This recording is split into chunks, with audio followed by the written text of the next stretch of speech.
Welcome to Give Me Five. I'm Fred Parker. The book of 1 Peter in chapter 1 and verse 1, the book opens like this. Peter introduces himself. He says, Peter, an apostle of Jesus Christ. Now, when we think about Peter, I think about Peter on the water, learning faith. When he sees Jesus walking on the water, and he says, Lord, bid me to come to you. And Jesus says, come on. And Peter begins to walk on the water, and then he begins to sink. And I'm sure the other disciples said, oh, there goes Peter again. Look at him. There he goes, drowning. I think of Peter in the courtyard denying Jesus after he had been in the Garden of Gethsemane, acting all tough and brave, cutting off the ear of the high priest's servant. But then there he is in the courtyard lying and saying, I don't know this Jesus. And then I think of Peter on the shore after Jesus has resurrected and he is restored.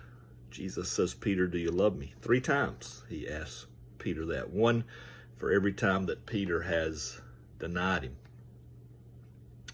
And so I think of Peter and all of these failures. And we often think of Peter as the guy who's always putting his foot in his mouth, who's always failing the Lord in the most important times.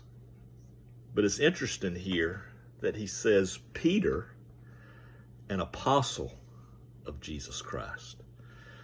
You see, despite all of those shortcomings, despite all of those failures, Peter was restored.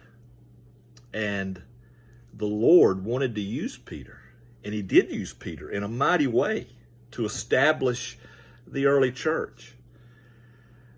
And the principle that I want us to get from this is that much of what we regard as a disqualification for serving Jesus, God is able to turn those things into stepping stones rather than stumbling blocks.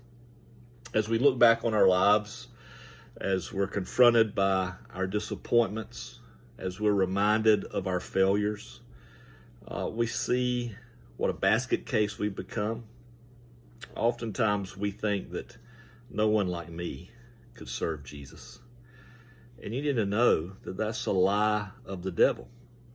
One of the smartest ways the devil uses to sideline us from serving Jesus is to tell us the mess of our past, and to tell us that what we've done in the past disqualifies us from ever serving Jesus.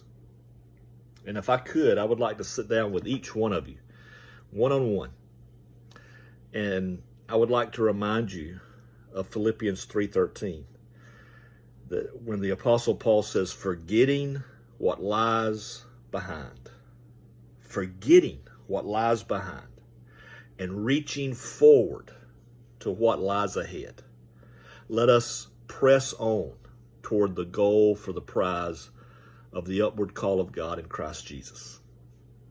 You know, God is in the business of putting people like you and people like me, warts and all, on the front line of service for him.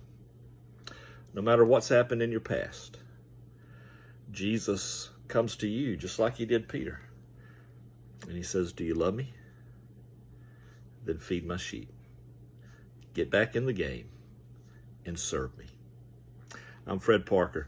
Thank you for giving me 5.